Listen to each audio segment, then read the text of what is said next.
Conjoined twins is a topic that sounds like something out of a medical textbook, but for the people who live it, it's their entire reality. One in every 50,000 births, and for the few who survive, they face choices we can't even begin to imagine.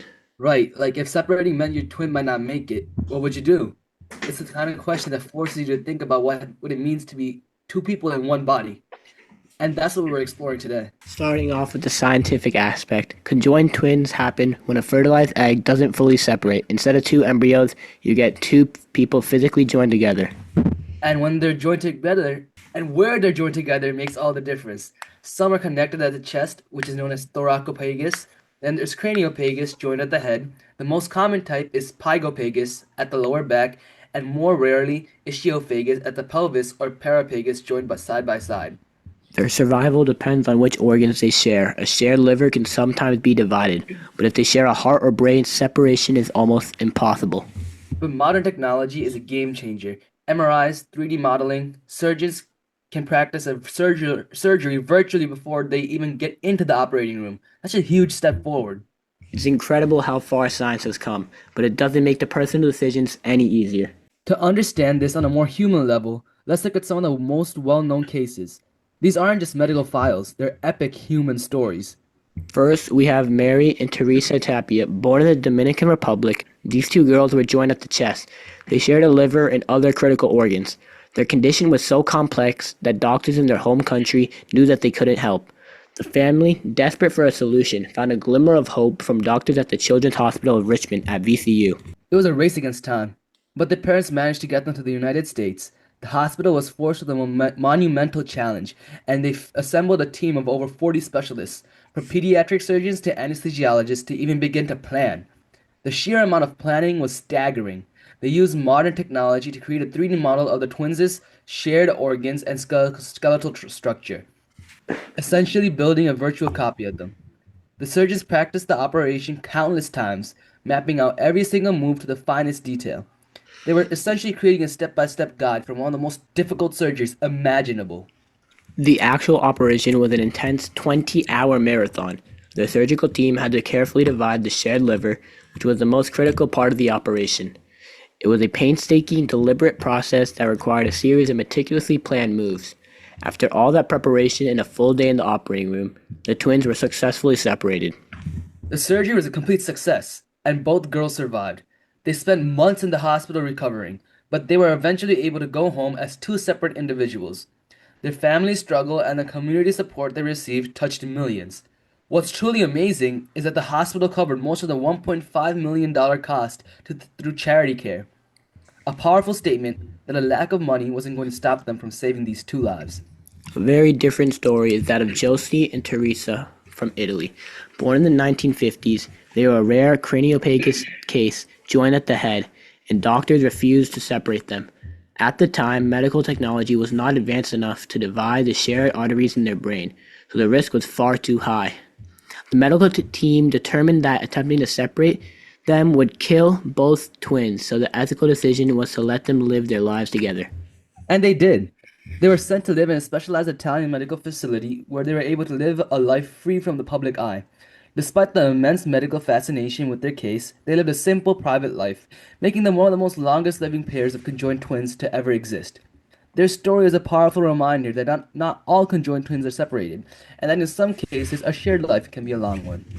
You can't talk about conjoined twins without mentioning Chang and Ang Bunker. These are the original Siamese twins people talk about.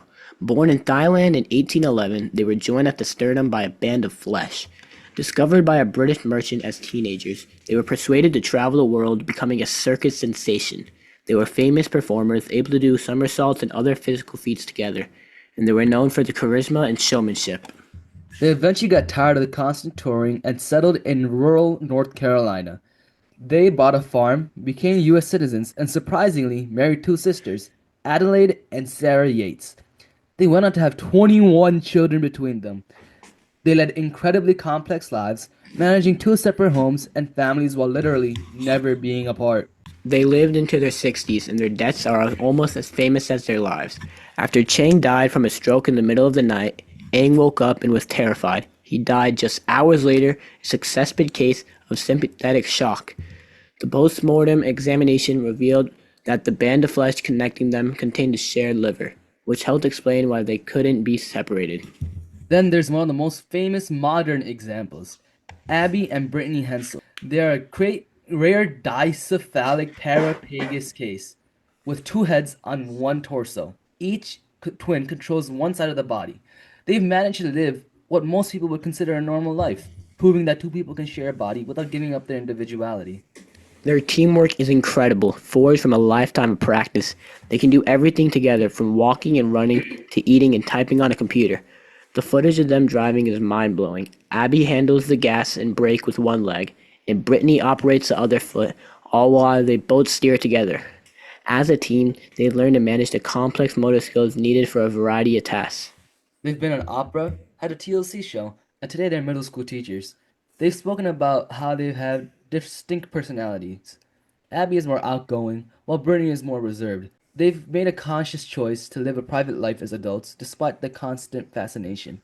Their story shows that even the most unique of circumstances, two people can build a full, independent life together and find their own version of normal. Now, this is where things get really complicated. The ethics of separation. Should doctors separate twins even if it means one might die? That's exactly what happened with Jodie and Mary in the UK in 2000. They were conjoined at the pelvis and shared a heart. Doctors knew Mary's heart wasn't strong enough to support both of them, and if they remained together, both would die within months. Saving Jodie meant Mary would have to pass away. The parents, for religious reasons, refused a separation, arguing it was against their beliefs. But the courts ruled in favor of separation, arguing that it was Jodie's best interest to live. Jodie survived, but the decision sparked a global debate. Was it an act of murder to save a life, or was it a morally sound decision to choose life over death? And that leads to a bigger question: who gets to decide? It's a debate that goes beyond just medicine. It's about identity, morality, and autonomy.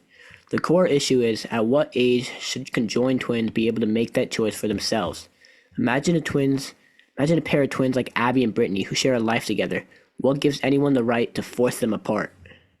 It's a powerful reminder that every case, even if it's conjoined twins or not, is unique. What might feel right for one family could feel totally wrong for another, and doctors are often forced to make a life or death decision with no easy answer. Beyond the medical and ethical questions, there's also the ways these stories are told on the media. Throughout history, conjoined twins have been a source of fascination. For a long time, their stories were confined to the circus sideshows like Chang and Eng Bunker, who were sensationalized for profit. Right, but today, the media has the power to either push those old stereotypes to actually educate the public. Abby and Brittany's TLC series is a great example. It definitely made them household names, but not without controversy.